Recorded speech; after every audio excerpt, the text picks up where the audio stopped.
I got stuck in traffic. All right, good evening. My name is Tracy Schultz and I am the chair of the Chesapeake Bay Bridge Reconstruction Advisory Group. Open this meeting of the advisory group and hereby call the meeting to order at 6:04 p.m. We are holding this meeting in person at the MDTA Police Building at the Bay Bridge. Attendees should note that this meeting is being recorded and will be available on the BRAG webpage after the meeting for attendees to view and download. Attendees should also note that the recording will include the audio and video from the evening's meeting. Presentations will be available to download from the BRAG webpage. I would also ask that anyone in the room with us this evening, please refrain from speaking unless you are presenting or answering questions so that background noise is minimized for those viewing remotely. Members of the public pre-registered to comment on a specific agenda item. I'll provide you with an opportunity to comment after the agenda item is presented. We appreciate everyone's patience and ask that you hold any comments until the designated time. We ask that you please introduce yourself by giving us your name and community you represent before moving on with your question or comment. Members of the public joining us via Microsoft Teams will be able to view the meeting only. For security reasons, the chat function in Microsoft Teams is not enabled for MDOT personnel. Any posts entered in the chat window are not visible to staff and will not be responded to. As a reminder, this meeting is being recorded in its entirety. Okay, for the record, all members are present except for Samantha Biddle, Nicholas Diotis, Kurt Regal, and Donald Schwartz. anybody else. Thanks. Okay, before we move on to the first agenda item, I'd like to welcome MDOT Director of External Relations, Lynn Farrow, as the Maryland Secretary of Transportation's representative for this BRAG meeting. So Ms. Farrow is standing in for Deputy Secretary Samantha Biddle during this meeting, and I now pass the floor to her for her introduction, please. Congratulations and thank you. Thank you. Good evening, everyone. I'm Lynn Farrow. I'm the new Director of External Affairs at MDOT, and this is my second time working for MDOT. I was an MAAer a number of years ago. We won't say how many, but I had a similar role at MAA when they did the terminal renovations for Terminal AB the first time. So I am glad to be back at MDOT. I'm delighted to be here with you all this evening. And I look forward to the meeting. Thank you. I was supposed to have everybody introduce yourself, so we'll start. What do you want me to say other than my name? I'm Barbara Hitchings, and I live on the Broadneck Peninsula and represent that area. Tracy Schultz on the chair. Ken Island. Yeah, Jack Broderick, Ken Island, been involved with the BRAG since day one. And it's great to be here. Welcome. Thank you.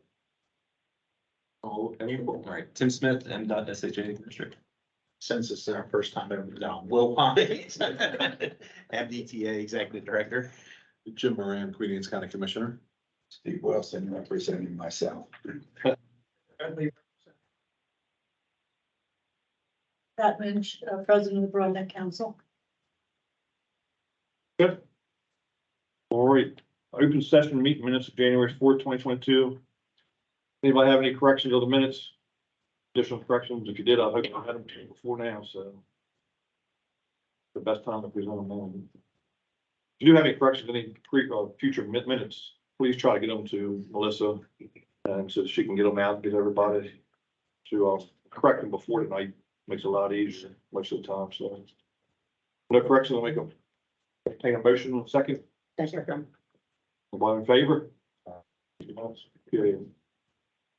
Quarterly group activities recommendations, next agenda requirement, House Bill 56, which is a report on the group's activities since the last meeting and any recommendations they had based on those activities.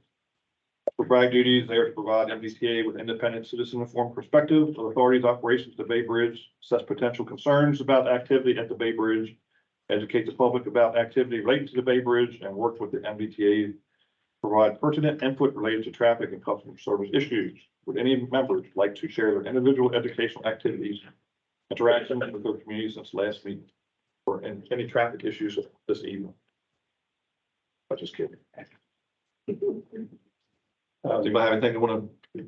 Yeah, I do want to say one thing, Tracy, that this will probably be discussed a little bit later, I think, but we had an issue, up on Kent Island, that was shared with the BRAG members regarding where the panels would be manufactured. And the end result, I think, is a reasonable solution, but it was pretty challenging circumstance, in that panels were planned to be made between the contractor and DNR on a former industrial site on Love Point.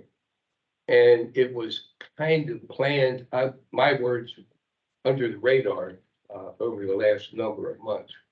And then a sign went up on Love Point, which concerned the community on the northern part of the island. And the sign was, we're going to be using the old Langenfelter property to manufacture bridge panels. And you have, like, until March the 1st to make comments. And the operation will start in April. Well, it set the whole community on fire, I have to say.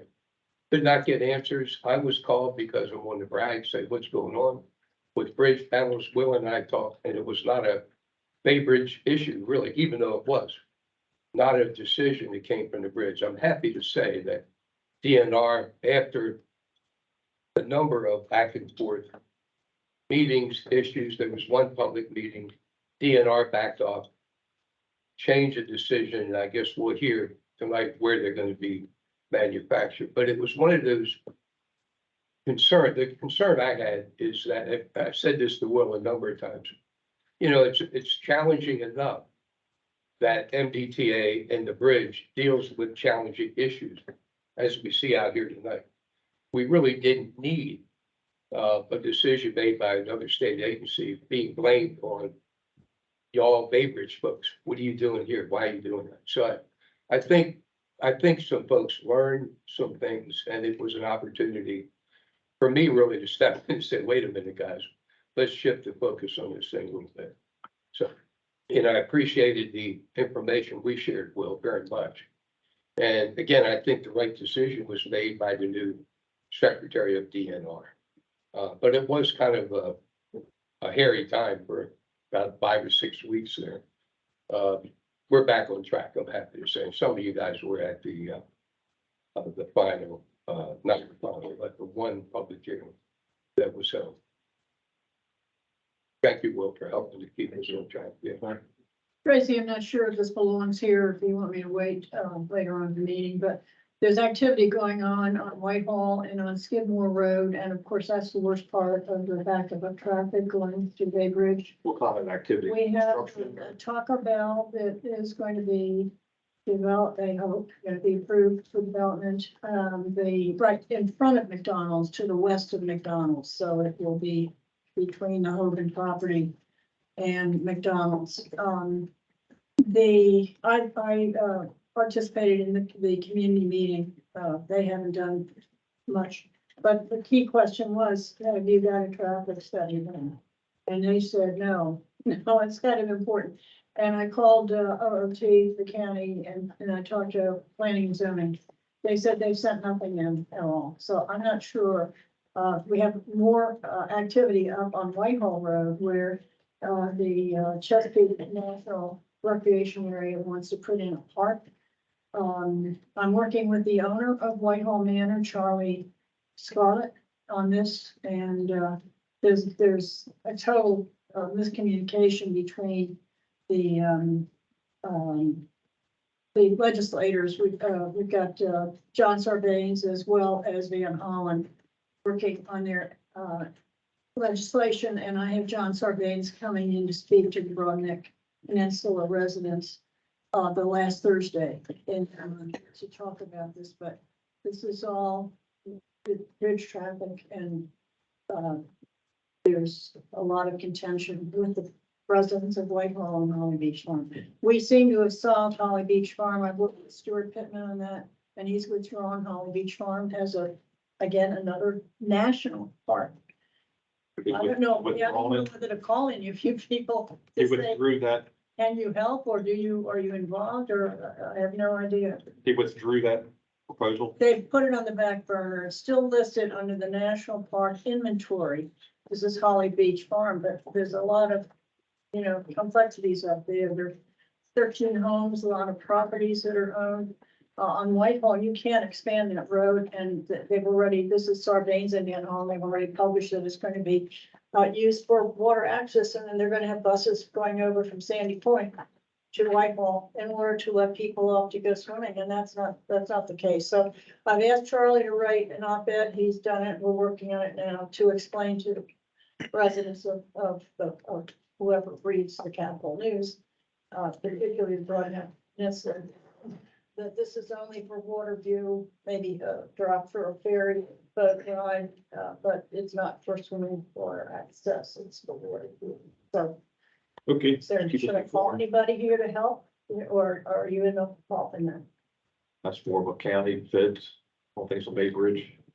Well, the service roads are state roads. County would- They're gonna. the they're county would gonna be require the- clobbered, but you're The right. county would require a study though, of a traffic study, not, I'm already working with them. There's been nothing done. that's on a Bay Bridge. Nothing Requirement. on the traffic study, Right. yeah. So I don't know whether you all are helpful, it can be helpful. Would typically the county, in order to provide that particular development a permit, to even a grading permit to start, have to step through several procedures, one of those being a traffic impact study, which then involves state highway or any other entity that's adjacent to it. So Will's had to do it when it's on MDTA roadways, but typically it's on SHA roadways. That's when we would get engaged to make sure they mitigate any traffic impacts they have in those areas. But the county would be responsible for that land use decision as well as making sure those permits become evident. So we would get engaged at that point. I'll be honest with you. We hear a lot about a lot of developments around the state, but until they actually start working with the county, they're more just discussion. Once they have it start the county process, that's when the state gets engaged. So I'm sure you're hearing plenty of information and stories, but until that particular development actually puts a request in for a permit for the county, they wouldn't typically engage either. All right, I'll work with Nestor Forest, do you work with, instead of transportation, county and, OPZ. Thank you. Anybody else have anything to the community meetings or anything they want to discuss tonight? This is all goes into our end of the year, papers we're going to submit to them. I have a kind of general inquiry that I would like to throw at some point, and I don't know at what point that might be. This is if you met with the people in the community and stuff, gave them information and Nope. Like, passed on information from this committee to the public. That's what we're trying to find out. If you have a question, we'll deal with you later. Have anybody had any other correspondence with the community want to address tonight? Tracy, we just, in Queens County, we at every commissioners meeting, roundtable at the end, we update the public every 2 weeks on what's going on and just try to keep them up to speed with what's happening. Very good. Else? Vice Chair? All right, let's go first. Next agenda item are updates on current projects from MDTA Deputy Director of Engineering. Did I get this right? Testy O'Mara? Hit it right? Yeah. Close.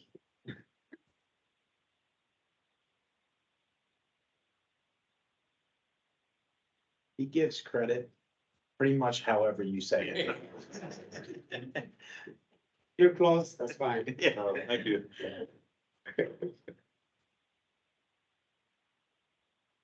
thank you. For the record, my name is Takasta Amara, Deputy Director of Engineering. I'm here to give an update or updates on MDTA's Bay Bridge projects. I'll start with the first two contracts, BB 3008 and BB 3014. The two are kind of similar.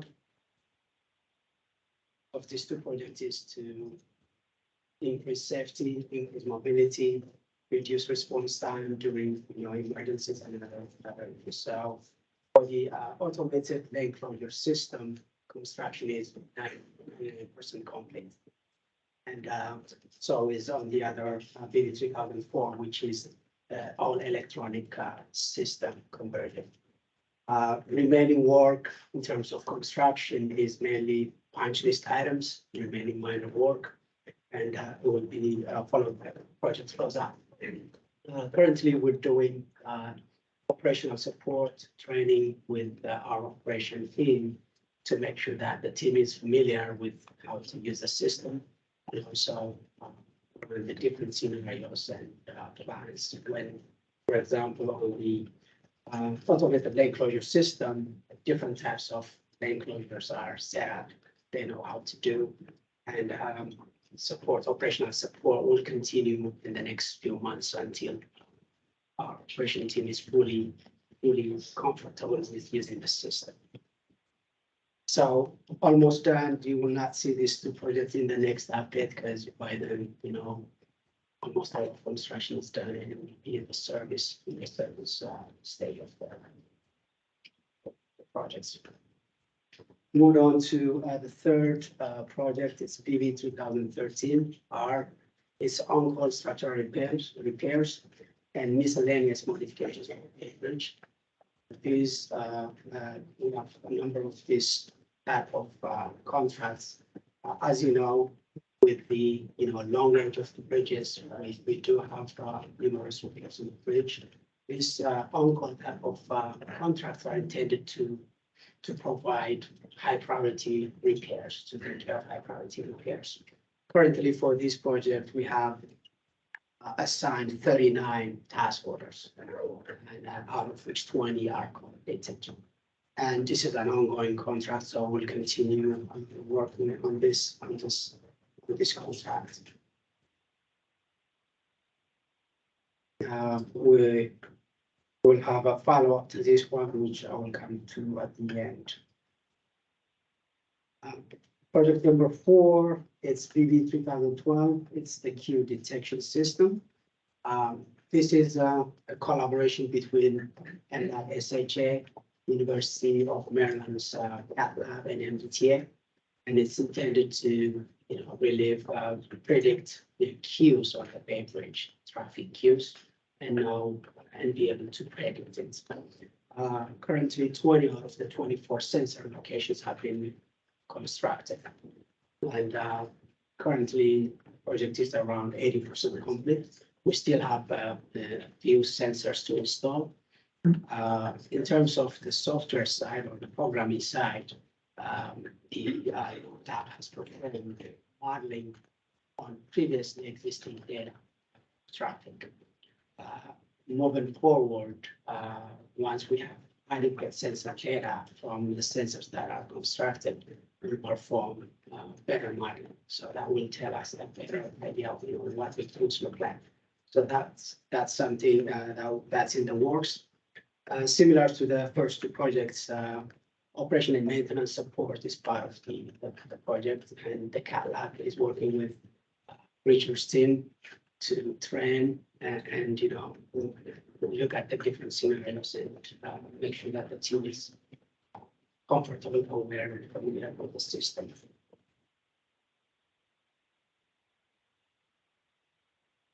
The next one is BB 3017. It's the eastbound Bay Bridge deck replacement, phase 1.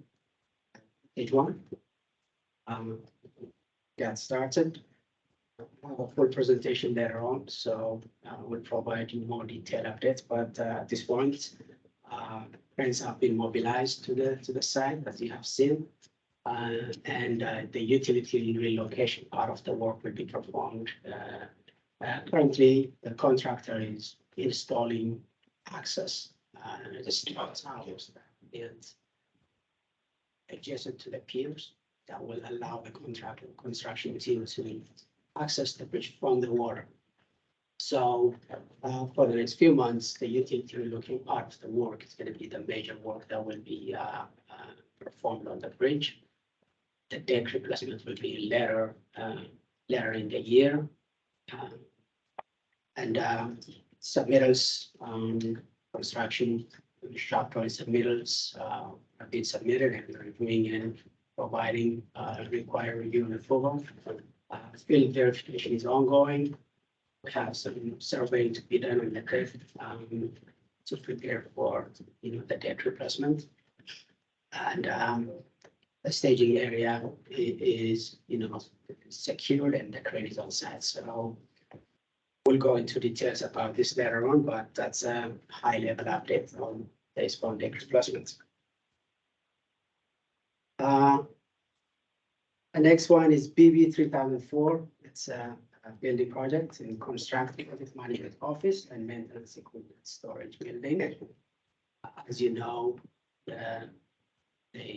near the staging dock, you can see how crowded it is with, limited parking, space for construction and operation teams to work on. So this project will alleviate that problem by, building a project management office, also maintenance and equipment storage areas.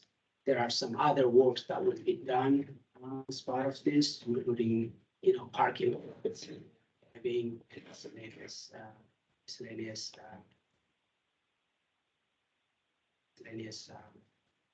infrastructure for use by operation, construction, last but not least is the new structural repairs and miscellaneous modification for Baybridge. This is a continuation of the ongoing contract. We're getting ready to advertise this fall, and this will help us take care of continuous needs on the bridge for high priority repairs. This is a high level summary update of the projects. I'll be happy to answer any questions that you may have. Any questions?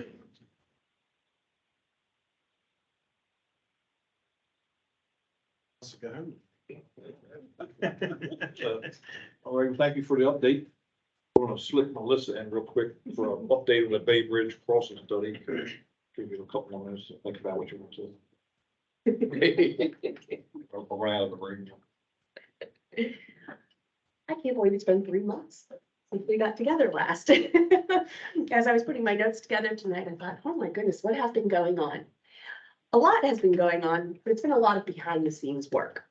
We have been working with the agencies, with both the state and the federal permitting agencies, developing our methodology, meaning how we will keep contact when we will have approval points throughout the process. This is something that we generally do with these large scale projects, is kind of tailor the approval process to make sure that folks are getting all the information they need about the project in order to make timely decisions.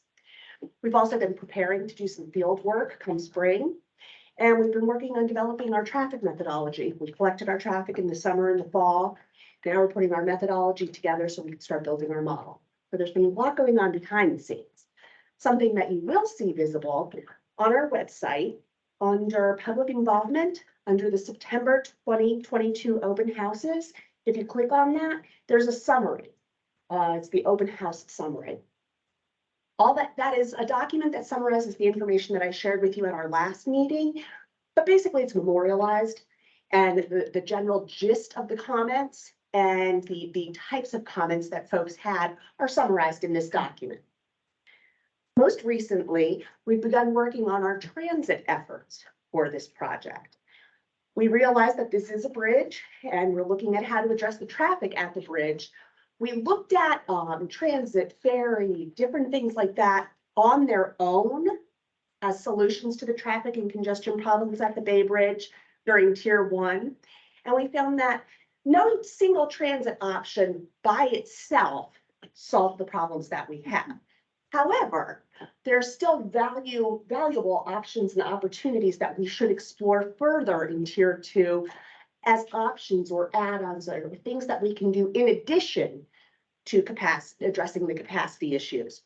So we started by meeting with MTA, the locally operated transit systems director, as well as folks from Queen Anne and Anne Arundel counties, the lots folks there. And we had a really good discussion about what kind of transit opportunities are available in both of the counties, as well as across the bridge, what exists today, what's in the current plans, and most importantly, the way I like to say it is, what's your Christmas wish list? if they could have anything in the world, like a couple $1 billion new bridge, what would they like to see as far as transit is involved? So we had some really interesting discussions, good conversations. We're pulling together some of that information, and we hope to be hosting an online transit meeting for the public within the next couple months. It's still a little squishy. We don't have a date yet. But basically, we're looking to turn up some of those questions we had with the lots providers to the public and see what kind of public input and feedback we receive. Of course, as always, Melissa will keep you up to date on that when we have a date, a time, all that kind of good stuff. So that leads me to my ask for the evening. Over this summer, well, the past couple of months, we've been developing our grassroots efforts for how we are going to reach communities and help folks learn about our project and become aware of our online meetings, our in-person meetings, and basically all of the activities of the project. So what we are asking you to do is to help us out. If you know of any community events, or host a booth, or even just have some flyers, some handouts, basically directing folks to our webpage, which we keep up to date, so that they can learn a little bit more about the project. Maybe some community locations of importance, maybe some churches or community centers that you're aware of. Also, we're specifically looking to make sure that we are meeting the needs and that we are meeting underserved, disadvantaged communities, and that we are reaching them where they are. So that's kind of important to us, reaching out and getting into the communities and not making folks have to come to us. We're also looking at local organizations like homeowners associations, community advocacy groups, or civic organizations. So we're starting to compile our list now of different events that we will be going to, and we'd really like to ask you all to help us. And any ideas that you have, please shoot an email to Melissa. You guys all have her email address, I know. You have mine too, but all you have to do is hit reply, because I know she just sent you something today, reminding me about the meeting. So if you would be so kind as to give us some ideas, we would greatly appreciate it. And we, of course, will let you know when we are going out to the public for any of these opportunities. Yeah. When are you gonna start? We'll be starting in hopefully early June. Okay, because we had Tim and we had, that is Jim Fortune over there, Yeah. Jim. To Brenda. What Thursday of every month, just tell me what month you want, and we'll have you, and we had standing, when these guys came, we had standing room only, then they filled it. So. Great. So. Great. What you're telling me is we should have done it as a fundraiser then? Is that what you're trying? Should we do it for a fundraiser then if you had standing room only with Will? Okay. Whatever you want. Anything else?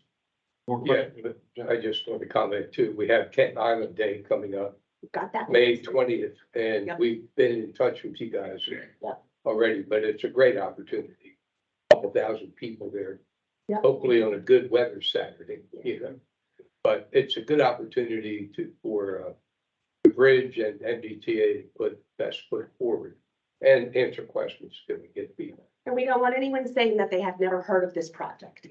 Right. And we want to make sure everyone knows where to go for information and how they can reach us.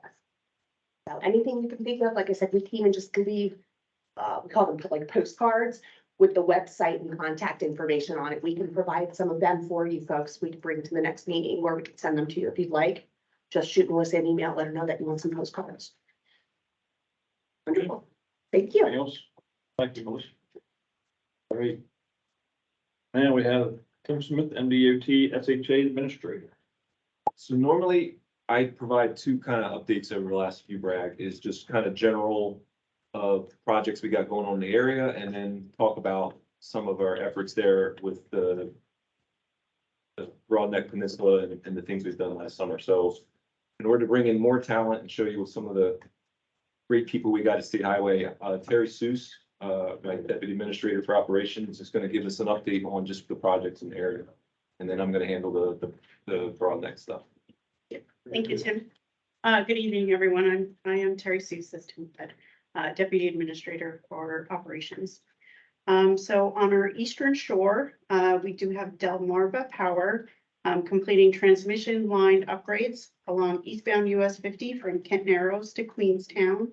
We don't expect any direct traffic impacts. However, there may be some driver distraction given the large cranes and poles. On our western shore, we are currently resurfacing Maryland 2 between South River Bridge and Maryland 214. Construction began in the fall of 2022, with completion estimated later this summer in 2023. Some upcoming work is resurfacing on I-97. We will be doing the southern section in the spring and summer of 2023. The limits are from Maryland 450 to Maryland 178. This section was patched last season, and this will be the resurfacing. And a completed project was the US 50 westbound Severn River Bridge repairs, which were completed at the end of March. And a proposed signal project, Maryland 179 at Pleasant Plains and Old Mill Bottom Road, is proposed to start this summer. And on our operations side, since January 1st, our Eastern Shore Chart patrols have assisted 373 motorists and responded to 396 incidents. And our Eastern Shore traffic operation seasonal enhancements kick off Thursday, May 4th at noon. And as a reminder, the schedule for the enhanced patrols are Thursday from noon until the delays clear, Fridays noon until the delays clear, Saturdays 9 a.m. until delays clear, and Sundays 2 p.m. until delays. Any questions? I'll hand it back up to Tim. Thank you, Tim. So I want to talk a little bit about just the service roads on the eastern side of the Bay Bridge and the Broadneck Peninsula. And I think the good context there is still kind of what Melissa's talking about. Until we ultimately solve the capacity issue in some form or fashion, we can address some of the symptoms, but we're still going to have the ultimate cure here. So, but I just kind of recap, and then I'll get to what we're going to propose this summer. So if you remember, I guess, like you mentioned, I met with the community last February, had some ideas. We put that pilot in place in August. I guess the best way to say that is we gathered a lot of great information. Whether it was success or not is debatable, but we at least gathered good information. I think it was a tale of 2 weekends with that. I think the one weekend without weather, without incidents, I think it worked relatively successfully in that the travel times on the service roads and US 50 were roughly the same. So you weren't able to necessarily jump the queue there, right? The second weekend, when we had incidents and had a little bit more weather, like I mentioned last time, it got a little crazy on the service roads with some folks making some interesting decisions related to U-turns, maneuvers that you shouldn't really be doing. And then in addition to that, you heard it talked about working with University of Maryland Cat Lab. We're trying to pull some origin and destination data in there to help us as well. But what we ended up finding out is separate from any pilot weekend, it's the normal summer weekend.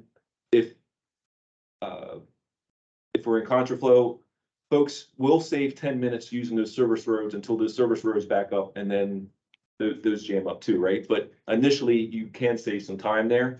And what we're seeing from an origin and destination kind of perspective is it's usually local folks, meaning Anne Arundel County, Howard County, Baltimore County, traveling from that side over to Queen Anne. So at least that's where they're stopping. So while there is some long-term traffic there, where there seem to be a lot of regional traffic with that. So I guess just to kind of pivot on kind of what we've learned and what we kind of want to do.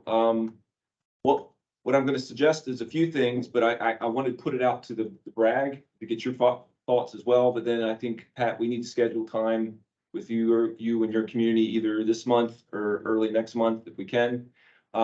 Basically, we're proposing, if you remember what I said last time, trying to just do it at one ramp isn't really going to be the solution there. We need to look at an entire system there across the multiple locations. So what we've been working with is actually interacting with Federal Highway some as well, on what options we do have. I know what's been concerned in the past is whether we can or cannot close ramps. What we're looking at is not necessarily closing ramps, meaning folks can still exit 50. What we're doing is redirecting them and not necessarily allowing them to get back 150, kind of like our ramp management did last year, right, with the traffic signal. So, but the main focus there is, I guess, it's exit 31, the little tricky one there that we had folks making some interesting decisions. We've talked with Federal Highway. That was actually still open because as 50 was being built, we needed access to certain areas and we just never really closed that up. So we're proposing, one of those options is, at least during peak times, is closing that ramp. That in all of our options, that will be one of the proposals we have. And like I said, we want to get feedback from BRAG as well as from the BroadNet community. So with that, then we can look at exits 32 and 30, right? So kind of going back and looking at this as a system, if we take kind of the thought process of what we had last summer with the temporary ramp management with the traffic signal, one of those options is to put a signal still at Oceanic and then another one at 30, with 31 being closed. So you're trying to make it an entire system. So you can exit wherever you want to, but the only way you can get back on to 50 is basically at St. Margaret's. Now, we're gonna have to talk with Anne Arundel County because that's gonna be challenges with them. I know we've had them plugged in with our other options, but we're also making sure we want to talk with the communities as well as talk with the businesses that might be impacted by any of our options, to be honest with you. So that's one option is basically, like I said, keeping 31 closed and doing temporary ramp management at 30 and 32. Thank you. Well, my numbers there. The second one is kind of a revamp of what we presented to the community last February, is we would still keep 31 closed, keep that closed, but introduce that one-way, basically meaning the service road. So the service road north of 50 would carry eastbound traffic. The service road south of 50 would carry westbound traffic. So we're basically creating a one-way around. I know the community wasn't overly thrilled with that, but we think that is ultimately at least an option that we need to keep on the table and get your feedback on. Because it would, at the same type of situation, is the only way you can get back on 50 then is at St. Margaret's. So we're basically pushing that where you jump on 50 if you're going to try to jump queues is at St. Margaret's.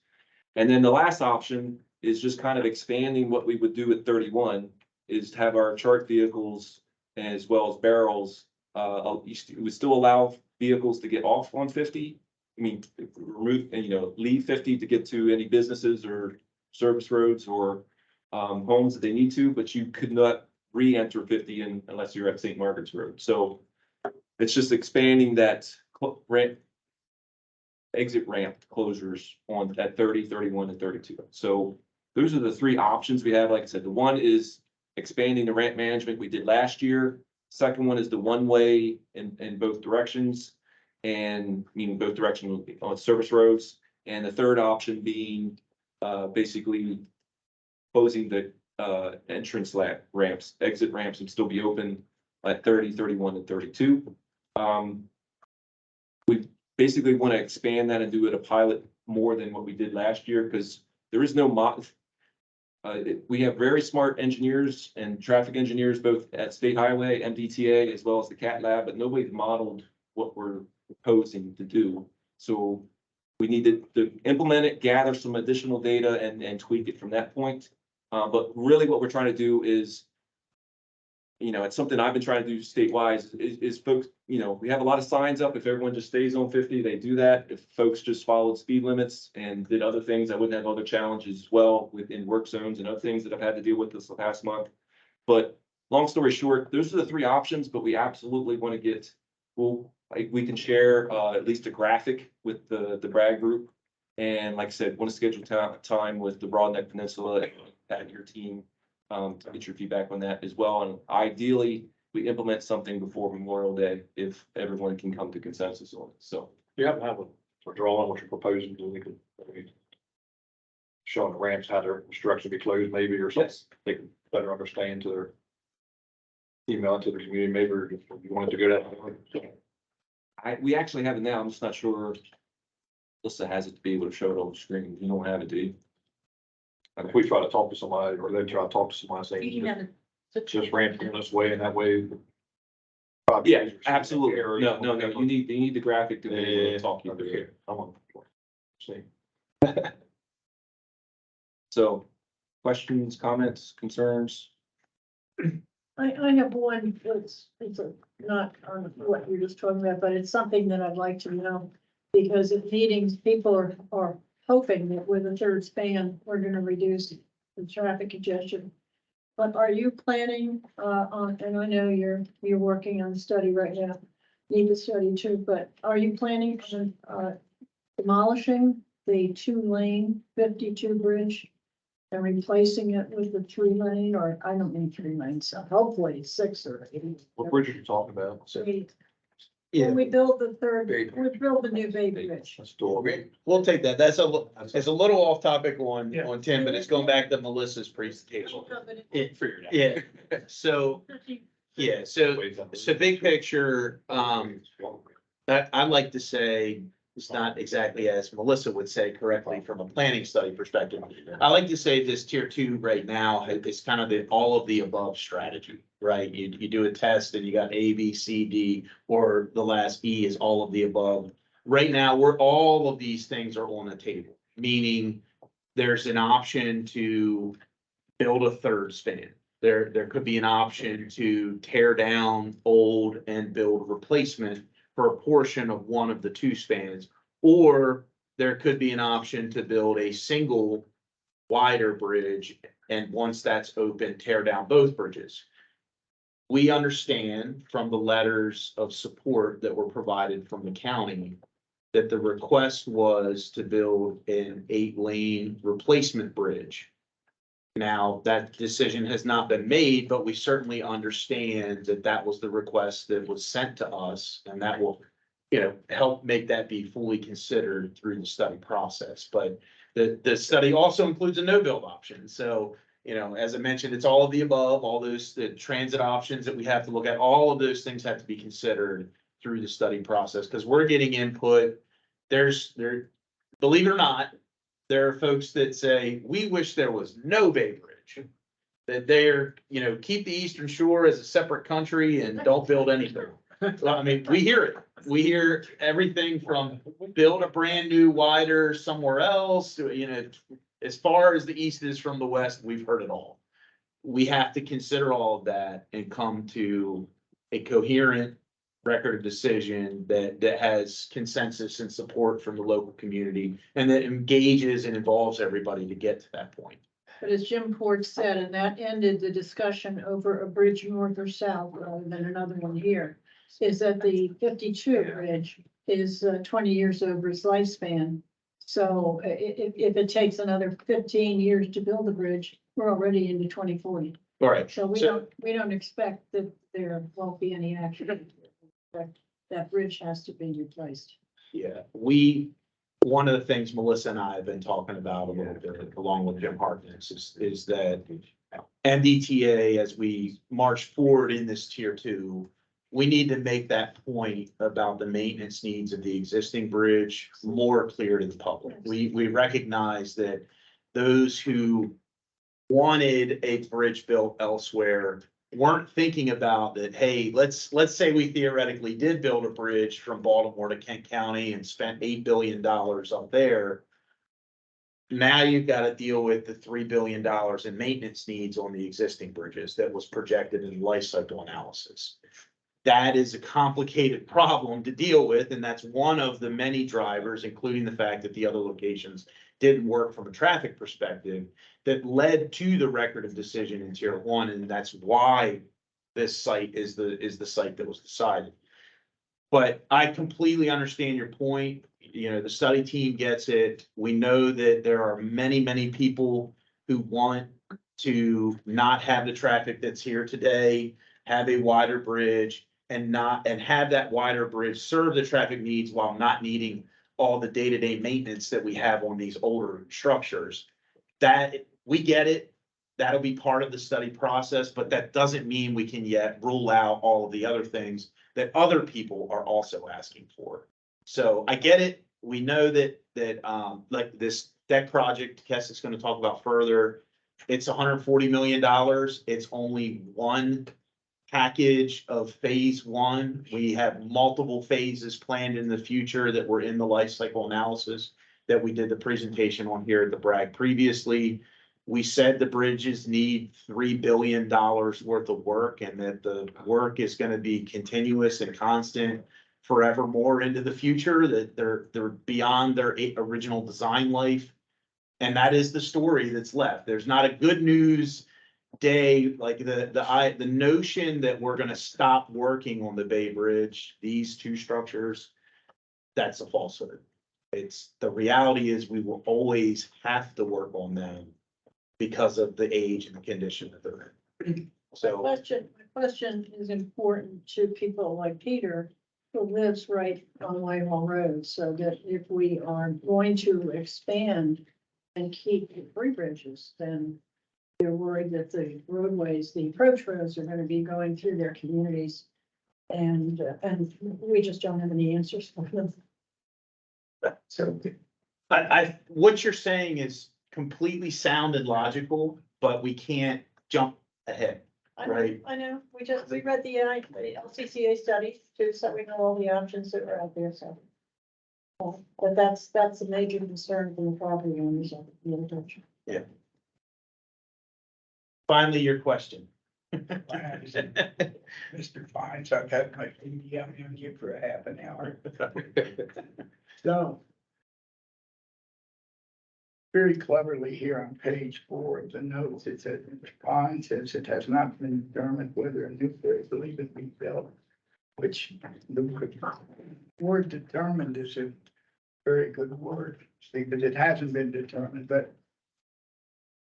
The counties are in a peculiar situation because even now, we're in a situation in which for planning purposes and kind of the good management of our future, some sense of direction would obviously be helpful. Now,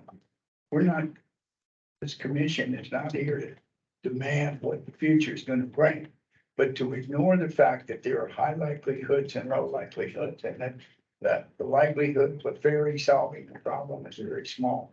The likelihood is that we're gonna get a bridge of some kind. It's also extraordinarily likely that because you can't cut Maryland in half for a number of years while you're working on those bridges and close them, you're gonna wind up having to keep them running while something else goes on because you can't snip the state in two for several years. So, and if you look at the situation, there's a pretty heavy density of development on the south side. So you might even hypothetically, the highest likelihood was you might be over on the north side. So when you say there's, it's not determined, I cannot imagine that Mr. Pines goes to bed at night and has never thought in his mind, what is it that's likely to happen here? It evades my imagination, he wouldn't have had some speculations. And I think that this commission should be looking ahead at what the likelihoods are. We don't, to talk about them is not to be prejudiced to do them. It is just the creation of a dialogue. I mean, to me, a horrible mistake was made 50 years ago when they built a 3-lane bridge. It should have been a different bridge. And I think that hopefully one of the functions of this group is to add a little bit of forethought to the general process. And that if that is possible, it will take place because we're talking about it. And there's been a kind of stonewalling about the future because for whatever reasons, maybe at the beginning it was advantageous not to say this is the greatest likelihood or that. But as we get closer to the reality of what is going to happen, you're going to cross a point where it's actually more valuable to be open and discursive about it. So what I'm wondering is where that point is and why that point isn't now. And I think even now we've got construction in Queen Anne's County, the utility piers going up. we've got some developments that want to develop that we might, the commissioners might take a different direction on if what the infrastructure was likely to. It isn't so much a question of getting a sense of an absolute future. But if you knew what the probabilities were, we'd be in a lot better shape in terms of making wise local decisions. And we could wind up sitting here for years until we get to some point where reality meets the road here. So that's what I'm throwing on the table. Melissa's like chomping at the bit. Let me say one thing and I'll turn it over to you. Yep. That day will come when you'll get to see alternatives on paper that you get to provide input. Melissa's been very productively working on traffic. She talked about finishing the traffic analysis. It was literally hundreds of locations. She gave me the numbers at one point, I've forgotten. There's a lot more work happening here than you may not, than may be obvious. The study, if you recall, was announced last June 10th. We're in April. Okay, it hasn't been a year. We've done open houses, we've done traffic studies, we've done transit meetings. We're working, but we don't have alternatives to put in front of you yet. But that day will come. And so I would ask you to let us continue to work the process. This is a federal process that we have to follow, and it has very specific legal requirements that we have to follow. So while I would love to speculate about things over beer sometime somewhere, not at the BRAG meeting, that's not any official opinion of the MDTA because we can't do that. We can't predispose a study. We talked about that a lot. We will show you alternatives, and we definitely want the BRAG and all of the local community to provide input on those alternatives so that we understand. We love to hear your speculation, but you have to remember, I'm quite old. I may not live to hear this. I think Melissa, go ahead, Al. For Melissa's field, I think we have to be very careful because we all asked governor or county did to keep Will and some of them in place because of production. We're moving down the road on this project. I think everybody's happy with it, right, Commissioner? Yeah. So if we put Will in a predicament of opening his mouth where he shouldn't and speak about something he shouldn't, that could put him in a predicament and we might not have him to work with at these meetings or on the project and all that. So we got to be careful what we're asking for to, and not force him to make an assumption or something that's kicked out in the public and the Capitol newspaper, and all of a sudden the governor's like, Will, step in my office. We've been working good together and I want to keep that, people's moving, the train's moving to out of station. I think we're going in the right direction. Melissa's, we don't know everything's going behind the scenes. You shouldn't tell us everything because we're going to run our mouths. Something we probably shouldn't say or whatever, to the public. That's what we're here for. We're going to spread the word. Well, I mean, I think it'd be taken in the wrong perspective too. So we just got to be careful what we're asking for and in a bad situation, not telling us. I take your point, but what sort of a field of time are we talking about? Be happy to share it with you. But, I'd Well, be let's happy look to at share it with you. okay, We do have our schedule for the project posted on the website, but just kind of quick what you're asking about. This fall, and I'm going to say loosely because we don't have dates at this time, but late summer, early fall, we will be meeting with the public again.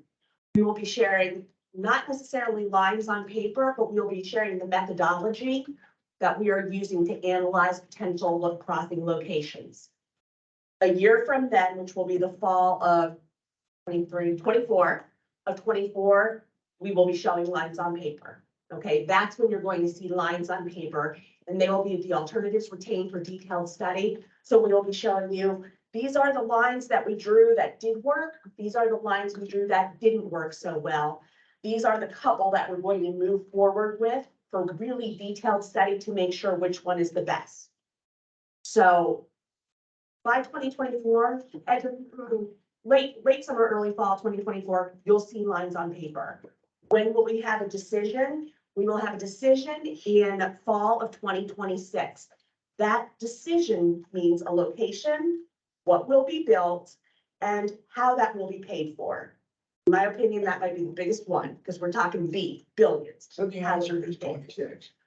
That is your end date. That is, and with that approval, it would be a go. Now, 100% Let honest. me It could define what be- go means. It could be a no build could be an alternative, in which case fall 2026, that would be determined as well. As far as what we would move forward with the funding and the way that funding would be packaged, what types of contracts we would use would also need to be determined. I'll have to talk to my mortician about this. One of the things, I mean, that seems interesting to me is the fact there comes a point if either of these current bridges are gonna be ultimately abandoned, that there would come a point where you'd stop repairing and working on them and doing things to them, and that would be apparent years before you actually, I mean, it wouldn't be worth doing at some point. So, And MD, I'm not this, I'm being very cautious, as Gracie said, so I don't get you. yeah, no, we, MDTA, Kesta and his team, they have a very robust asset management system where they try to stretch our dollars as much as possible to keep our assets in good repair and working order. Right. There is a certain point, like you're saying, where you could do more patchwork and things like that. We, with the Bay Bridge, do not want to do work where we're gonna start getting into emergency repairs in the middle of the summer, right? That's not the kind of system and state of things that we have here. There are other bridges elsewhere throughout the state where you can maybe get away with that. We're trying to maintain these so that they're safe, work in order, and don't have unplanned interruptions. That's what this deck project is working towards and will continue to do for the foreseeable future. I understand your point that like, at some point you cut it off, but I don't want to, we can't get the bridges where we have to do emergencies or closures all the time in a way. It's already, the maintenance we already have to do is already challenging. I got you. Can't get there. Yeah. Good, thanks. We just gotta make sure too, because you know this is gonna be challenged in courts. There's already groups that are probably lining up. So they gotta make sure all their i's are dotted, their t's are crossed, so the lawsuits hopefully be frivolous and not take up years. Like we've seen over in our county, 10, 12 years of court battles to try to get something done, so. And I think too, it's our hope that we can bring everybody To go. to the table to have a say on the project, even those who may have differing views about the project. Yeah, if I could also add, I hear the concerns that Steve has raised and you have raised, well, all the time. And I think the more we talk about the redecking and how that's gonna work, the more we're gonna continue to hear that. I mean, I heard it just the other day. Why are we fixing the old bridge if we're gonna build a new one? I said, well, it's a complicated issue. It sounds.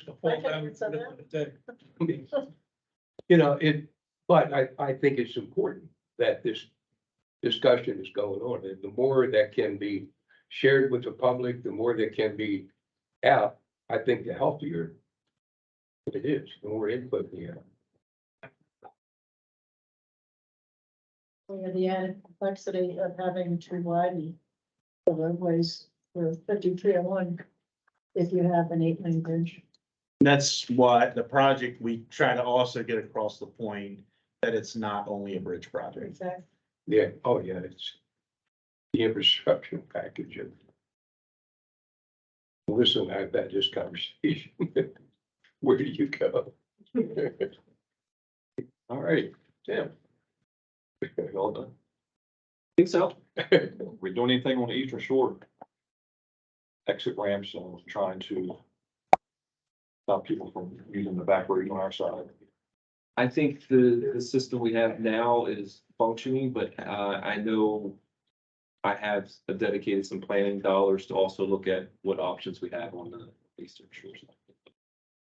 Nice if you could do the red light. Like you did up here, the ramp match with the Route 8 here. You know, maybe. And another thing, we've been at home, which I guess part of bridge traffic law, but we've been having a lot of accidents on Reed overpass. I'm sitting here now, we just had another one, I realized. So that sometime we need to talk about what's going on there. Yeah, so just real quickly, I don't want to labor it, but do you adjust that scale on that at all, or? Because otherwise you're gonna have to scroll a little bit. You're right doing that. There you go. So that, the top one there is just what I was mentioning before, we're closing exit 31 at Whitehall Road, but then having ramp management at Oceanic as well as exit 30. So I said St. Margaret's, but it's actually King St. Clair. I apologize for saying that. That's where folks would get on. The next one down, the middle one, is what I was talking about, the one-way, still closing exit 31, but having all service roads north of 50 go eastbound, and all service roads south of 50 go westbound.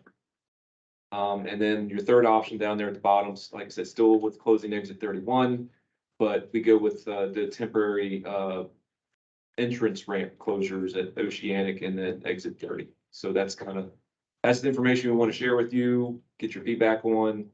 I think all three of those we could implement this summer. And like I said, we want to do it over a longer period of time to gather the data we need. And like I said, nobody's ever modeled any of this, so we're going to need to gather some of that data along the way too. Yes, ma'am. Tim, would Oceanic be two-way or one-way? Answer that one, Terry. Oceanic is two-way. Yes. I just want to, from a US 50 perspective, since Tim noted that all of these options in the origin and destination, it's many folks from Queen Anne's County who are using the side roads.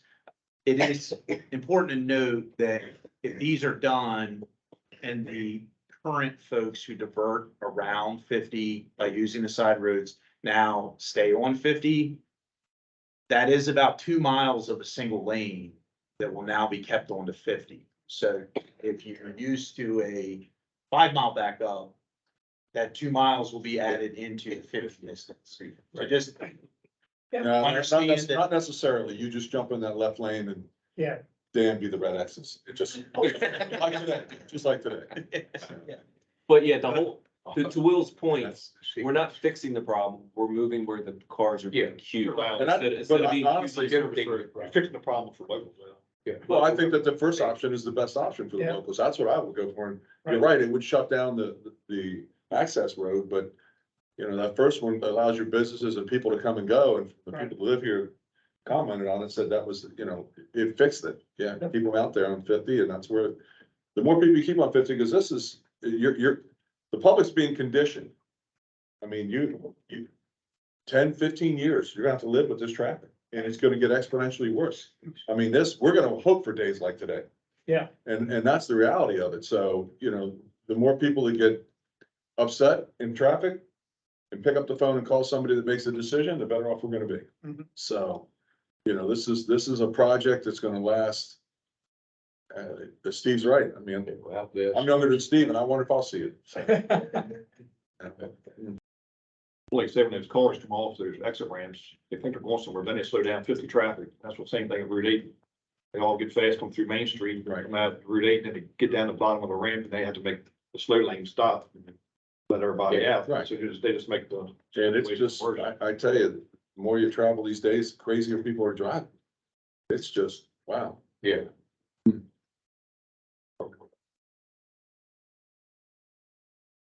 Great.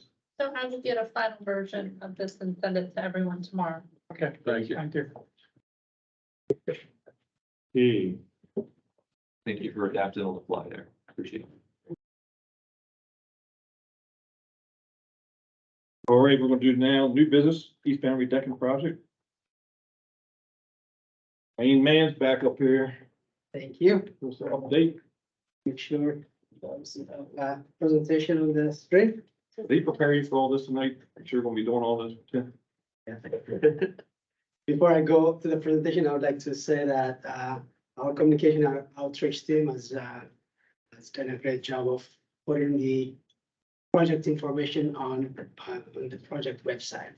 So you go to, I guess, mdta.maryland.gov/Bay Bridges Pond Lake Replacement Project. You'll find it, but the shorter version would be baybridge.com, and then you go to the construction page, and then you'll get all the information.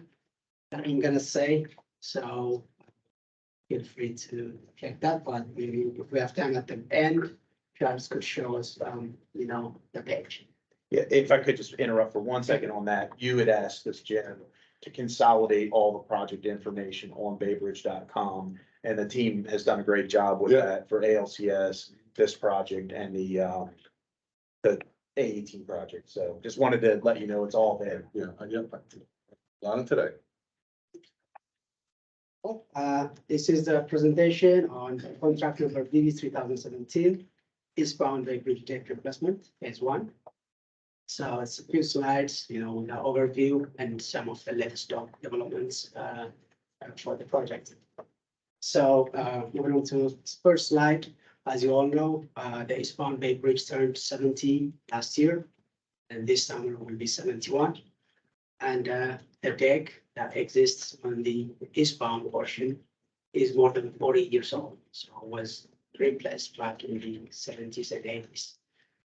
So with that old age comes in the need for repairs and needs.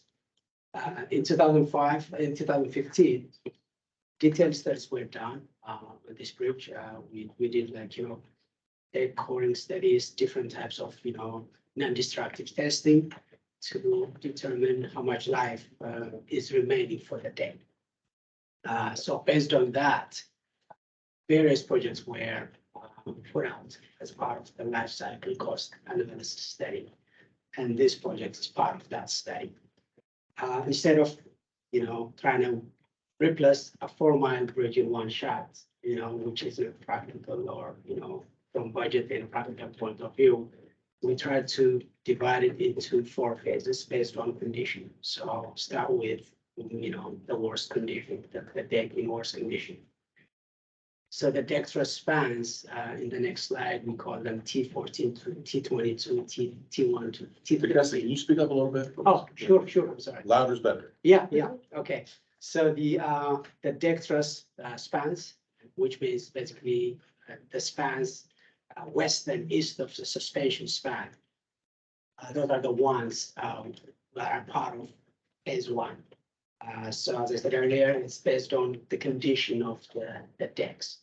So the need comes from the extensive deterioration on the deck. And there are, significant spoils on the bridge, exposed, post-tensioning bars. These are the steel bars that connect the decks. And as a result of that, extensive deck patching has been performed. And sometimes this has resulted in emergency situations where we have to close the bridge to do those repairs, full depth deck repairs. You can see the picture there, exposed reinforcement and spoils underneath the bridge. And there are cases where you could see light, you can see the water from the top. So these projects were prioritized based on condition. Future phases, as we are talking about phase 1, future phases, the timing will be dependent on the condition, which will be monitored by our annual inspection, and also the findings of Melissa's tier 2 bay crossing study. And the other 3 phases will follow this phase 1. Moving on to the next one, the scope, what's included in phase 1. BB 2017 is the first portion of phase 1 to replace about 4,700 feet bridge deck and floor system. You can see in the picture, anything which is not green will be replaced. So those graphics in which you see the deck, the barrier, and the steel below it, except for the truss, will be removed and replaced with a new widened section. So what we've tried to do as part of this deck replacement project is try to widen the bridge whenever we can. Of course, we are restricted with the suspension span and the through truss. We have to go back to the existing, but by widening it wherever we can, we make it easier for emergency situations where there have been cases where turning around when needed has taken time. So that improves safety and access during emergencies. Before we do that, we have to relocate the utilities which are on the barriers and move them to under the bridge. So that's what's gonna happen first. We will do some rehabilitation of structural members as we prepare for the state replacement. So. Right. I want to ask a couple questions here. The purple in the diagram, I'm assuming that's the steel structure directly below the concrete, attached to the concrete. And that's what you're gonna, when you pick the sections up, that purple's gonna go, you're gonna trash that. You're coming in with new steel that's gonna be already poured in place with the concrete. Yes. So we're taking the steel with it. And out of curiosity, the length is 30 feet, the width is 35, is that correct, or is it the other way around? So the width of the existing deck is 28 feet. Right, The contractor will remove, in 30-foot sections. So the length longitudinally will be 30 feet Okay. by 28. is that because of weight? I mean, the reason I'm saying is, could these sections been twice as long as what they are? Is it because of weight? Is it because of something else that caused it to be? The less joints naturally on anything is, the better off it's gonna last. So I'm just wondering if, you know, when this was designed at 30 foot by 35, was it possible to make them longer? And what was the choice? What was the process for making them shorter? So initially we have two options. So one option is to replace full width sections. So with the entire 28 foot. So when you do that, you cannot make it longer than what the crane can pick. So So it's Yeah. a crane issue, okay. But eventually, the other option was to do it in half widths, but, you know, that will create joints both, transversely and longitudinally, which will affect Yeah, durability and rideability and so on. So, you may have seen the cranes there. They are like one of the largest cranes in the country. So even with 35 foot, you're talking about 140,000 pounds of deck panel to remove, and also the new one to put back. And the new one is wider, so a little bigger. So the weight limitations are what drove some of this decision. And we brought the contractor as part of the design team for that reason, because some of these considerations cannot really be, you cannot depend just only on the designers. We need somebody who knew, who did it, Right. like as a contractor. Right. I was just gonna add that the red on the screen are the floor beams that the stringers, the purple are Yep. attached to. Correct. And so, correct me if I'm wrong here, but I believe the red to red matches the existing floor beam structure to where the holes, it's both a weight issue and you can't stand past the existing floor I beam. got you. Yeah, that is. So that's how it was constructed, okay. To catch that question, even though the panel is wider, will the lanes be the same width? Yes. And the additional width then is on the, kind of the outer edge. Yeah, it's available, but changing the striping of the lanes and then coming back, it's gonna create, safety issue, because you're gonna go back to the existing. Yeah, the lanes themselves will. Yeah, it will be straight, yeah, Okay. will match the existing. And we thought about it, but it didn't make sense, from traffic safety point of view, varying the widths, in the short distances, not recommended, that's it. So I will remember, but you will have the deck space for your use during emergencies. So for curiosity, Yes. hot to cold, how much of those sections expand from summer to winter, so you wind up with a gap in the winter? And what's the approximate engineering on that? That depends on the, without getting technical, on the length of, concrete Yeah. from joint to joint. So, These things is what I'm. yeah, but these ones, even if we're making them in pieces of 30 feet, the opening between the two will be filled with concrete. So you'll have long sections of concrete, which will expand as one unit. So the correct answer is that depends on the length of the span. So I think what he's looking for, so you're not concerned with shrinkage and cracking and opening up of the joints on that long length? No, we're not, Okay. because it's taken care of as part Okay. of the design. All the shrinkage, if you go to the actual board, all the cracks are considered and, reinforcement and other methods are, utilized to avoid any structural cracks. Okay, so that's an elevation view of that section, which will be done in this project, which is between the suspension span and the through truss, which is east of the suspension span. So that will be this package one, and the cranes are right there preparing the utility brackets, putting some access to work for this section. Next one shows the timeline and schedule. So as you all know, and that was, released in a news release, the MDTA board approved this project in October 2022.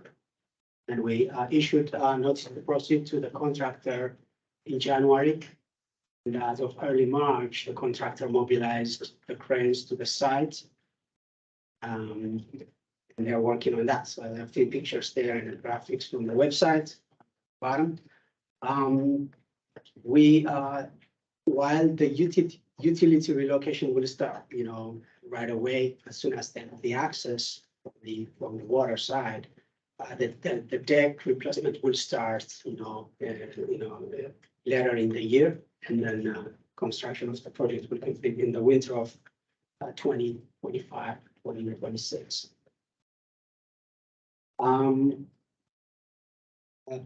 Project impacts, talk about some of the, lane closures that we're going to use for this project. We will use typical daytime single lane closures, which you would see every day. You have, the approximate times in the slide is vary by season, summer, winter, fall. So that varies, but this project will use the typical lane closures. And the daytime lane closures are used to prepare for the nighttime, full lane closure work, which is the deck replacement. Usually the nighttime also varies by season, but, once, if we get these 7 hours that the contractor needs to remove the existing, put the new one, make sure that everything is rideable and safe, and open the traffic, open the bridge traffic in the morning, then, if they have enough time to do that, they will proceed. If not, then they will start. So these are the typical, lane closures the project plans to utilize. One thing to notice here is this is not going to be the only project ongoing at the same time. There will be, at the beginning, I mentioned a few projects. So there are other, projects which will need lane closures as well. So typically Richard's team with our construction team plan for work every day, and the contractors coordinate among themselves. So it will be shared. The lane closures will be shared among different projects, but this one is the major one. In order to minimize traffic impact, as part of this design exercise, we looked into different methods of how to build or how to replace this deck. So a big part of it is to access the bridge from the water instead of from the bridge, from the deck. And that requires really very large cranes. We're talking about more than 100 feet, 150 feet, and sometimes maybe close to 180 with the suspension span of cranes, operating from barge and lifting really heavy deck panels. And you can see how challenging it is. As a result of that, we brought these qualified contractors to help us figure out how to best build it. So the major thing is the access will be mainly from the water, and that minimize the number of lane closures needed during nighttime closures. So we are using joints. When you replace these 30-foot sections, you will have that gap between the new and existing, and the new and the new deck, which I've tried to show in the graphics right there. So the yellow, which is at the top, is the new to new. So where you see the red kind of notch, which shows you the temporary steel grid joint, which will be used temporarily until concrete is poured to serve as the permanent joint. So taking the experience from previous projects, we came up with a detail which minimizes any bump that traffic would encounter as they drive on the temporary joint. Of course, the permanent will be smooth and rideable. But we have two cases where you have the new deck and the existing deck. And of course, the existing deck is old, so it may not be a straight line like the new one. So that's why we're doing 3D, scans of the existing deck to measure the elevations. That way the contractor knows in advance what to work with and make sure that they can minimize any bumps to traffic. So we have a detail that we feel comfortable with handle, any issues with, joint being affecting traffic. How thick is the deck? The existing deck is like, 7.5, 8 inches. And the new deck? The new deck, the new deck will. 7.5? Yeah. And the depressed areas for the, Yes, it's for the temporarily notch it. Yeah. And it will be grid deck, which is, a grid one, which is later. And then we'll be able to. what is it, what's the knockout there? How deep is that? This one, I could be wrong, but about 4 inches or 3.5 inches. 4 inches, you only have 3 inches of decking and 4 inches of depressed area? Yeah, but we have reinforcement and the detail is fully designed, so. we have no concerns. The detail you emailed me, it's 5. The deck is 5 and Yeah, it's the link slab depth that you would email me was 5 inches. okay.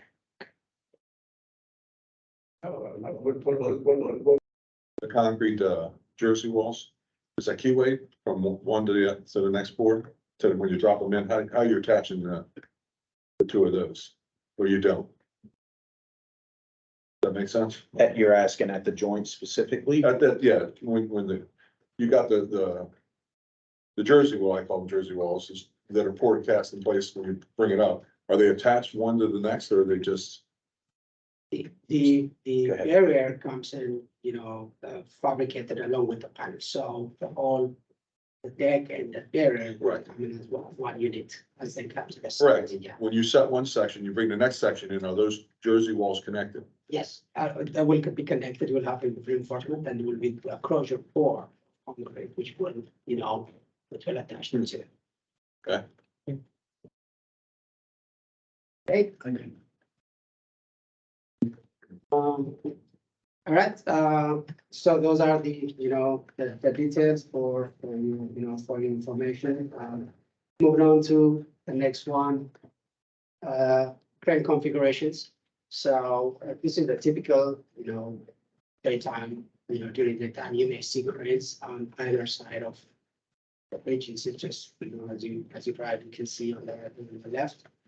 And during nighttime, most of the work, but during daytime, it's prep work. They will provide materials to the crew working underneath the bridge, either replacing utilities or preparing the deck for the nighttime work. On the right side, you will see the stair tower, which the contractor has started. This will be, near each pier of the bridge, and then the workers, the crew will be able to, go up to the deck using this access. Every day you go to work, you go. That's what they're putting in right now. Right, that's what they're putting up right now? Yes. Yeah. Yes. Yeah, they're doing this and they're doing also some utility They brackets. got their little Apple Watches on and get their steps.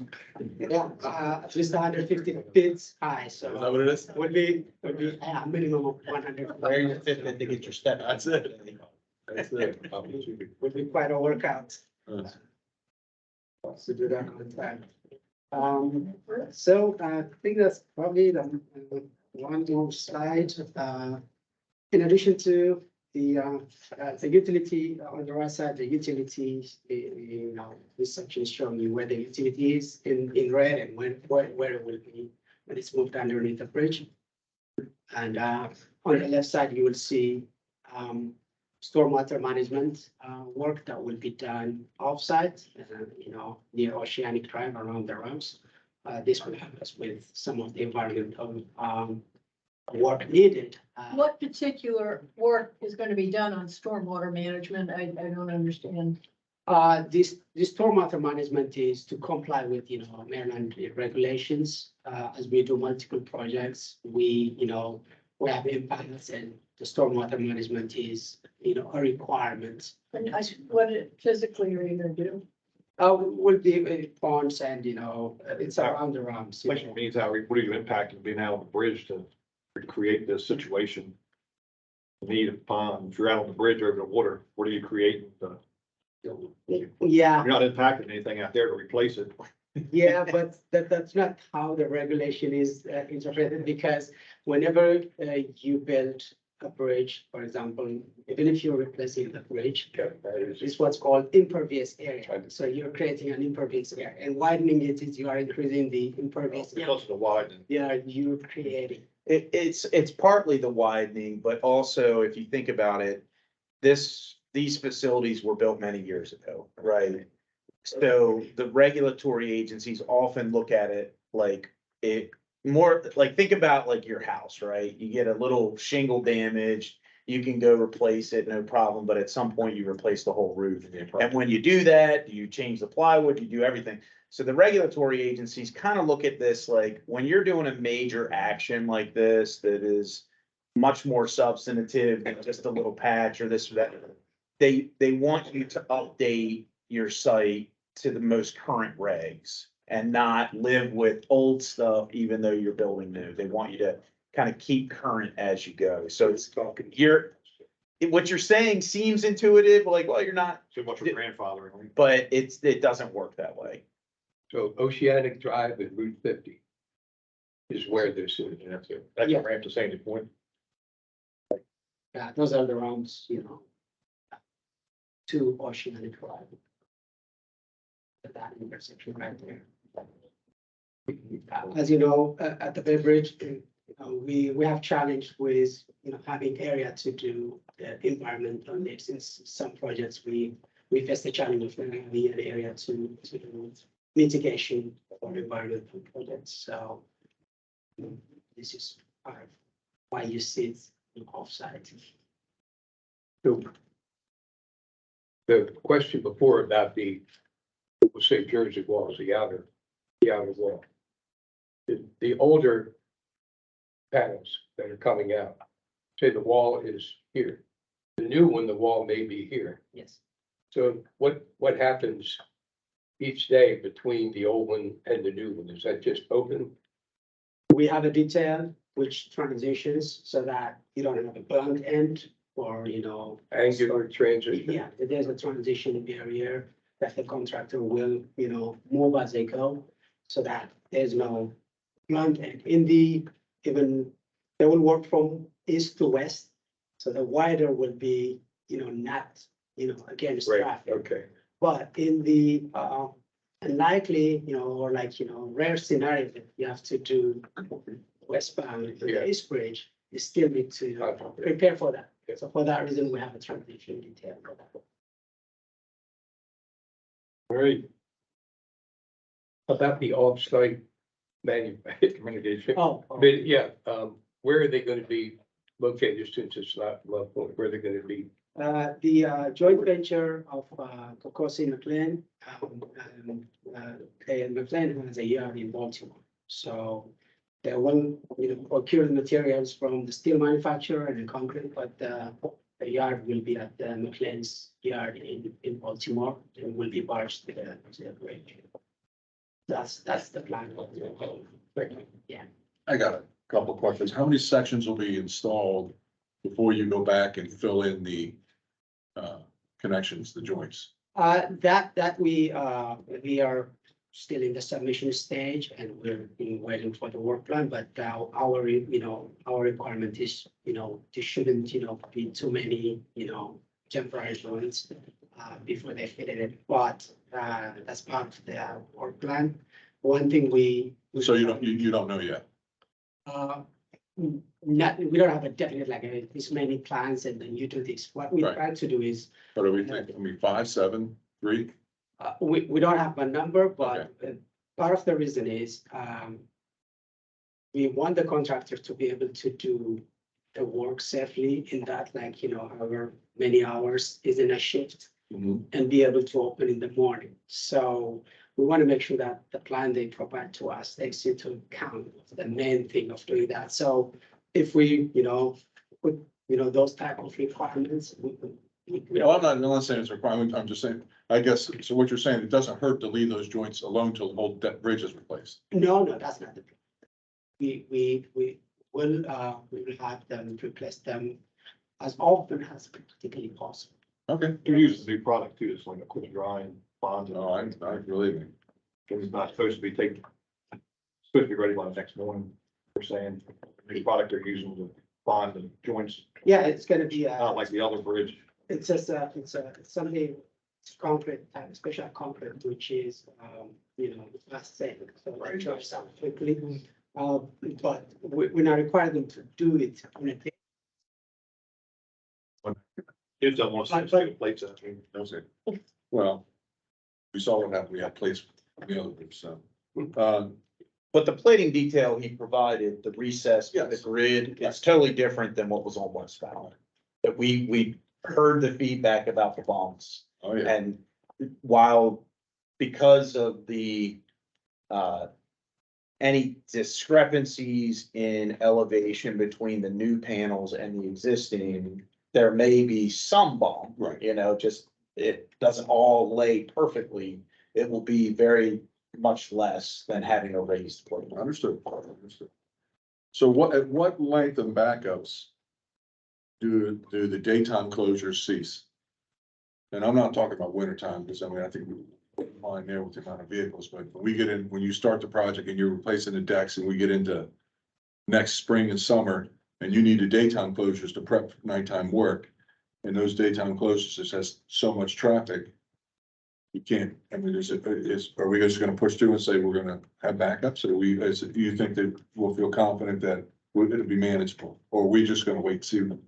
I'm not trying to trick you or trap you, I'm just curious if this is, you know what I mean? I mean, if we don't know, we're gonna just go as we go, and In the past, MDTA has said that this project will cause minimal traffic. gotcha. In the past, our internal definition of minimal was around the 3-mile mark. Okay. And the reason for that is because after that point, you start to see local road congestion. So we don't want to have local roads inside, the main road, the local roads, everybody all backed up. Okay. That being said, we got a new automated lane closure system that we're still getting up to speed, and we'll have our first summer with. We need to kind of feel out That's what I'm this a saying. little bit. Right. So I It's a don't, learning curve. I want to be clear, we're not committing to a number. There will be some backups. Understood. There's always been backups. I mean, because I look at the westbound traffic, you can't get into contraflow, and then now you're down to 1 lane.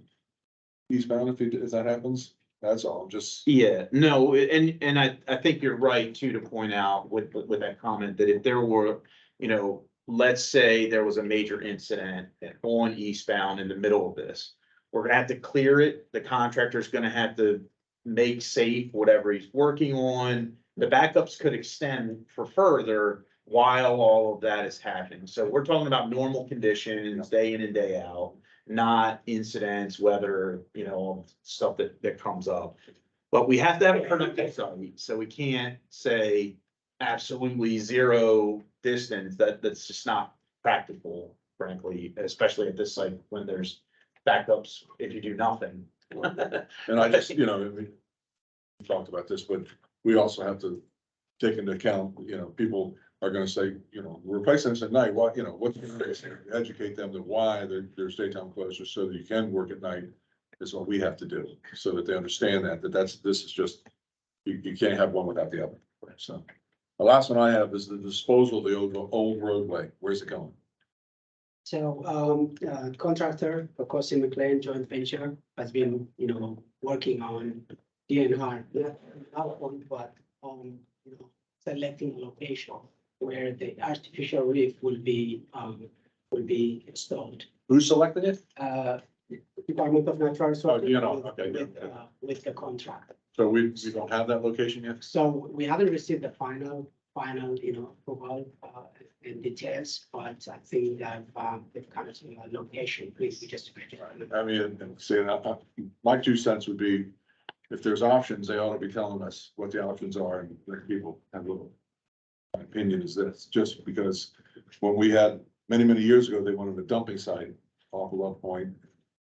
That went all the way up the line and it got moved. And I just, Yeah, if, I'm all for the reef. I think it's a great idea. It works and I watched the video today on, the Nice Bridge and that what's going on there. And that was, I just like to know where it is, so there's no surprises and those that are saying we're polluting and everything else, we can at least be prepared for that. yeah, and we did in all of our other projects on the task of flats, the contractor, instead of just dumping it, used it for good. So it's a similar approach, we just don't have the final location. So that's concrete and steel going in, you're just dropping on, right? You're not taking it apart. Once you pick those sections up, that's what's gonna be dropped in the water. That's my understanding, but A question that happened. DNR has a manual that tells you exactly what can be reefed and how, and all the cleanup that has to happen before you can reef anything. So. You gotta love it, it's got a manual. Every section. So we absolutely will comply fully with whatever's disposed. The other thing is when Takesta said not Love Point, I just want to be clear, that's the Love Point old Lagenfelder site. Right. There is a Love Point bar that may be in contention for the location. And That's out by Love Point Lake, actually, it's north out in the water. yeah, so I just want to be clear, when he said not Love Point, he was talking about your Love Point, not the bar. Right. yeah, I was looking at it. Super further, I guess, question published has some of the concrete done, that's been done, I think it's they put a bridge in the water, and then they made them dig it back out. And it was, this stuff. It's even in now. It was seeping out of the concrete, she made off itself. Bring it out, and that was like millions and millions of dollars, so. Yeah. Yeah, that's something that, would be hard enough before they even start doing that. And, it is, part of the initial, selection when the contractor came, that's one of the proposals where they would do something good with with disposable concrete, so. We'll review what we, get submitted in press release, and we definitely will relate. We have our environmental officers looking at this. Yeah, and I just want to comment too that I'm not familiar with the Virginia experience there. We've had multiple artificial reef creation sites. Our most recent one is for our Nice Middleton Bridge project. That site has been monitored by Potomac River Fisheries. Excellent oyster growth on the material, excellent fish habitat. They send us pictures of blowfish in the concrete, and I mean, it's definitely an environmental benefit when done following the requirements. And that's what we're targeting doing, I nothing think to see a different. group come up and put those brakes on it and slow down the whole project. Sure. All right, you have anything else? Anybody got any questions? Good pitch. Thank All you. right, thank you. I don't know if you have time to show the website, but we can provide that website. Thank you. Bring it up. Thanks. Do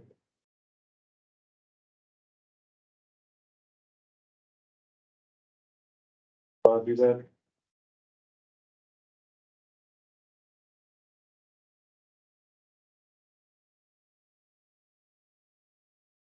Yeah.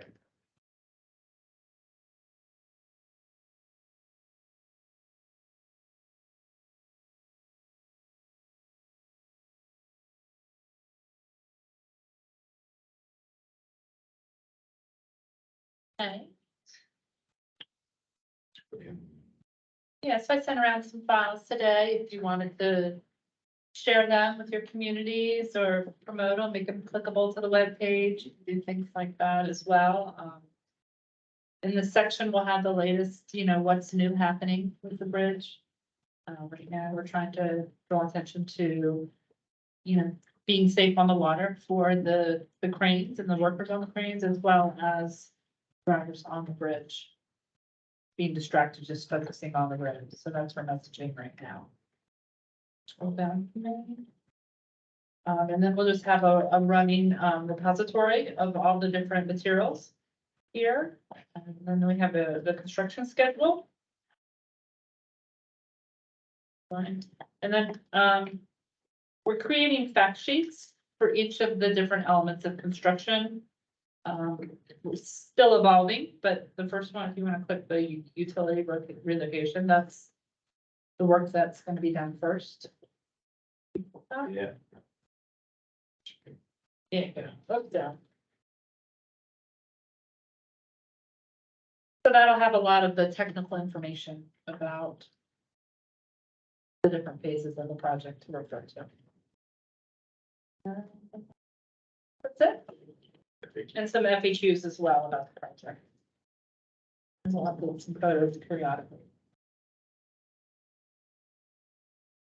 As we'll go back on the quarterly group activities recommendations, I forgot to mention the Canal Fire Department and Anne Arundel County Fire Department. We met with the McLean Composi contractors.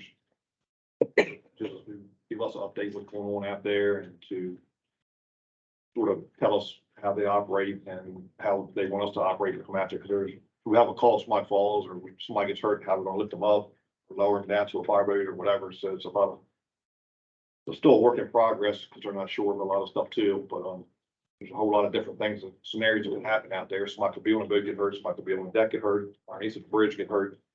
The whole time, you can't just walk from one side to the other because there's a 30-foot gap.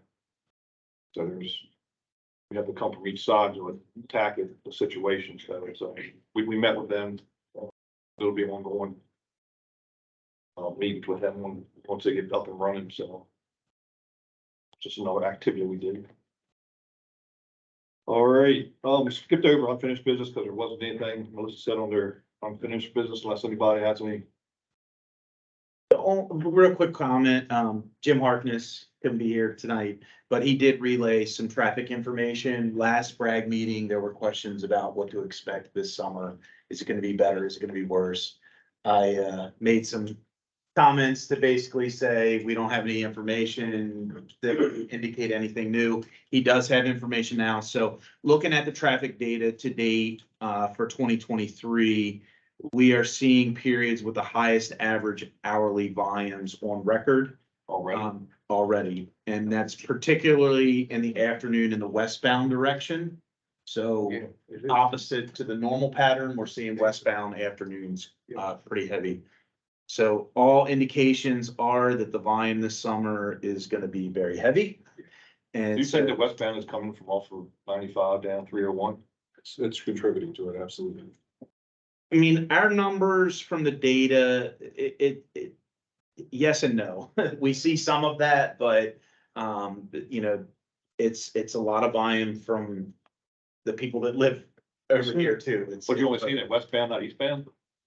I'm saying that, yeah, they're both high, but particularly westbound has grown more than in the past. So where are they going? I mean, that's what folks ask. If they're not going over, increase the volume, they're coming back, where they coming from, it has to be from. Yeah, I don't know. I mean, we see that. I mean, certainly, and it's hard to predict. But it's there.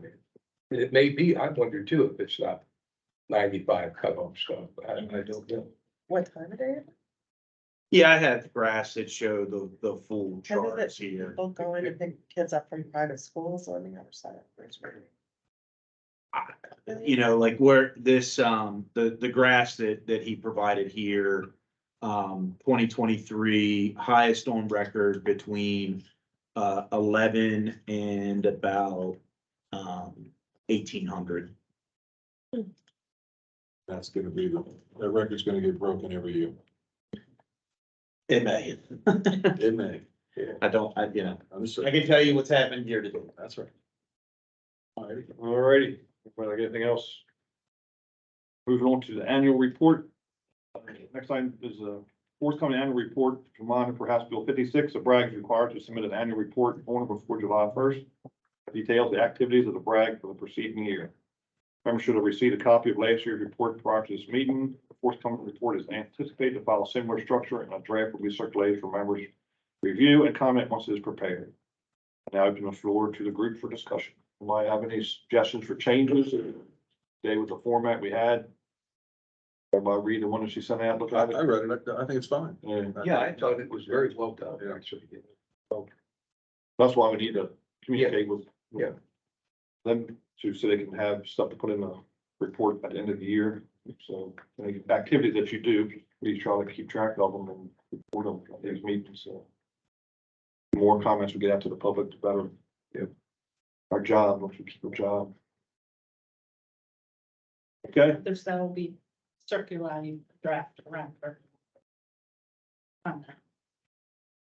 great. No further any discussion? Going to Chesapeake National Recreation Area. Next item of business for the group by member Hitchens and concerns the Chesapeake National Recreation Area. Turn it over to Vice Chair Barbara Hitchens. Senator Van Hollen and Congressman Sarbanes are putting, before Congress later on this year, a proposal to create a national park in our district, which is on Whitehall Road off of Route 50. And Whitehall Road ends at the Whitehall Mansion, which was built, I think, in the 1700s for Governor Sharp. And I don't think he ever lived in it, but he was sent back to England. And it passed to the Rideout family, and then it fell kind of into like a state of disrepair. And it was finally built by the Scarlett family, and bought by the Scarlett family. And it's been empty for a while, and the family has been trying to raise funds to help keep the mansion up. And I think this is where this proposal is coming from for the Chesapeake National Recreation Area, with the idea in mind that more waterfront accessibility will be available to people in this area. And the biggest concern for the people on the Broadneck Peninsula is where traffic is going to be dumped into this area.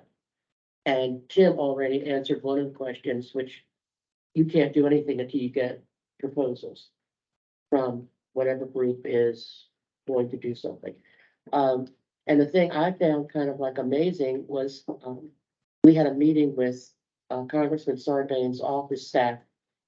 And until legislation passes, they do no studies whatsoever. They don't do road studies, impact on communities, nothing. So, my concern was, were you all going to have any input? But obviously not, unless the legislation passes, and then you'll be asked for impact on the roads, impact on the communities and things like that. So, you all, when you present reports, do you make recommendations for or against, or do you just present the report? So typically, when there's either a development or a proposal from land user, which land use decisions, which is typically the county or municipality or federal government, we provide feedback on making sure they mitigate the traffic. If there's additional traffic, make sure they mitigate that so there's no additional damage and or loss of service from that particular roadway. So, but we don't ever have any, we don't typically have a say in saying whether we're for or against it. We're just, Against, yeah. that's not typically our role. Our role is to make They just sure present. there's no, they maintain the existing conditions of whatever, whether from a level of service as well as pavement conditions. For that, whatever development or improvements going on. And so basically, when I send out my news, it can say that we have to wait until the legislation is passed before anything can be done. Plan submitted. Plan, yeah. I'm sure there's a process for the local community to weigh in on the legislation.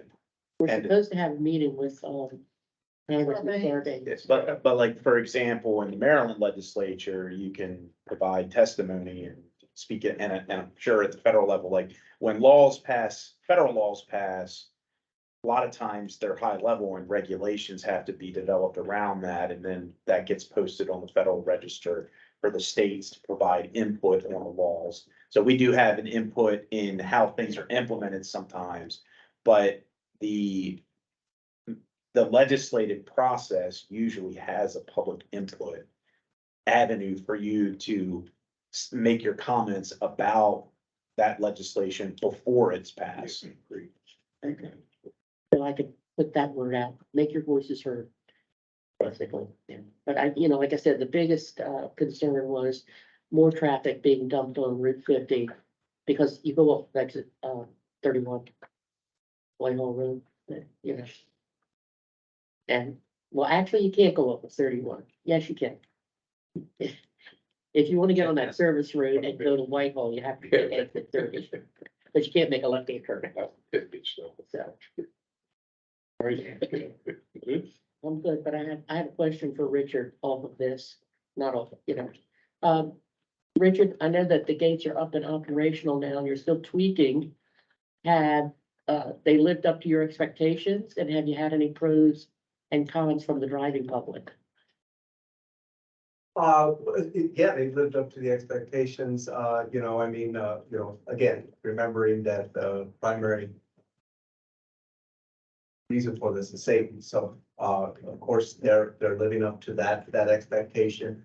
We're working through tweaking, as you do with any process, right?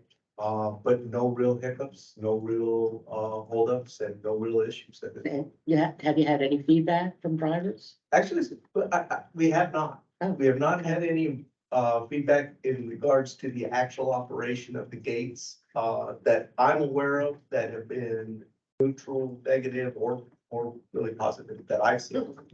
Some feedback that we've gotten in relation to the MDTA police, kind of separate from operations, is the request to enforce staying out of the red X.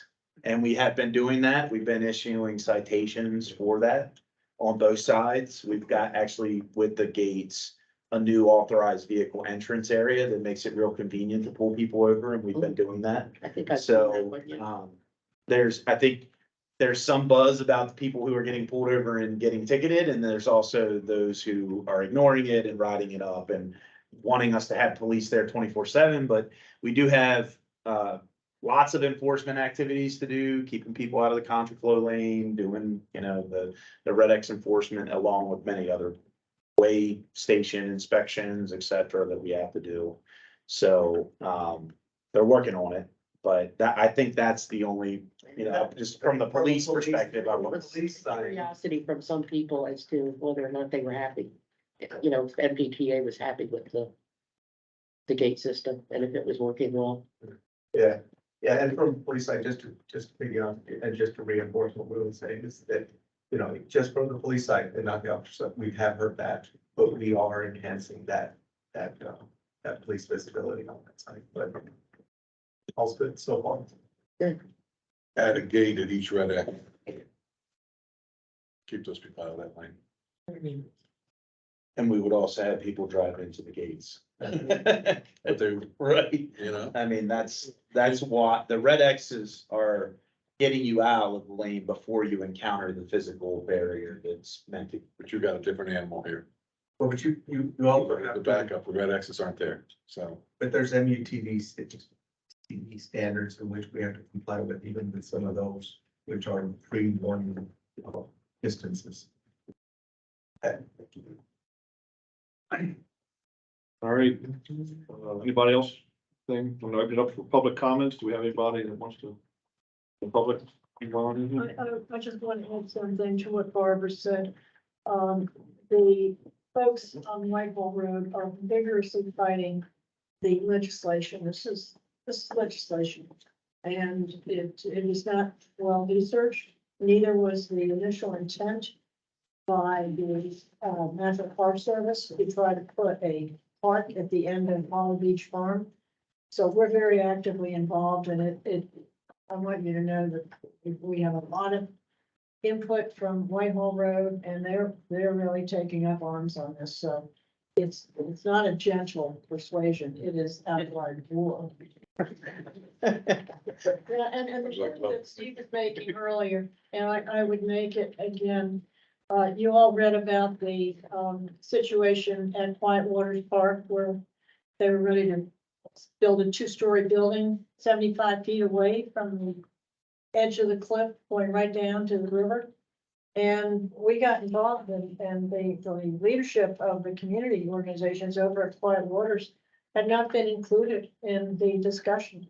And there was such an uproar over there that the Chesapeake Conservation withdrew.